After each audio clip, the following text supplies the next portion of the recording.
今日咧帶各位咧去睇一套兩房嘅，當然咧佢唔係一套嚇。我哋今日睇嘅係對面嘅水榭春天一期嘅3套房，兩套兩房同埋一套3房嘅，租金價位都係6000零蚊，近地鐵口，而且咧仲要係咧我哋對面嗰度就係有天虹喺呢度，有商業廣場㗎，好方便嘅一個樓盤。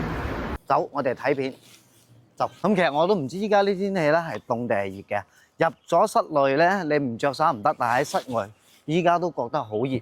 咁水榭春天呢個樓盤咧，佢一共係分咗5期，1、2、3期咧係同一個小區，所以花園咧好大嘅，包括兒童樂園啊、泳池啊，各方面都有。因為加起身都接近有成15棟。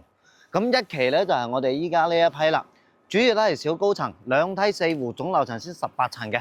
咁我哋啱好收到一個特殊嘅通知，有套買賣房嘅，我哋都上去睇一睇。依家啲業主賣樓真係有啲不擇手段啦，現場仲有抽獎，又有女溝啊，人又比較多啦。89平睇中央原著南北通透嘅一套3房。咁我哋依家睇緊嘅呢套咧係水榭1期嘅一套2房，不過空房嚟嘅，樓層比較低，但係咧南向睇小區花園，整個泳池都睇得到嘅。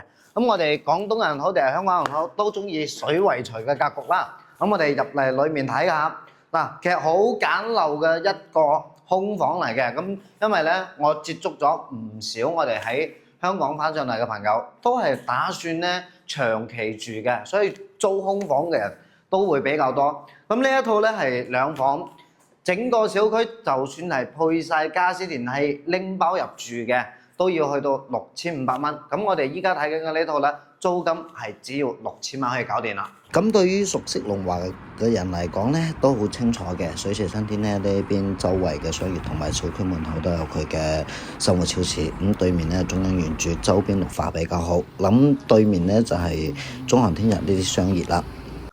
嗱，我哋睇嘅第2套租房咧，68平做咗2房，租5800蚊。喂，好撚奇怪！依家其實我都唔知呢度係餐廳定係咩，冰箱、洗衣機喺晒呢度啦。咁我哋餐廳位呢邊又多個陽台仔喺呢度，電視乜都有噶啦。呢隻大2房所有嘅床啊、空調各方面都有，同樣都係南向嘅一套，但係咧就格局我係覺得有啲奇奇怪怪。但係咧嗰個租金價位啊，又比其他嘅2房咧差唔多要平咗有500蚊。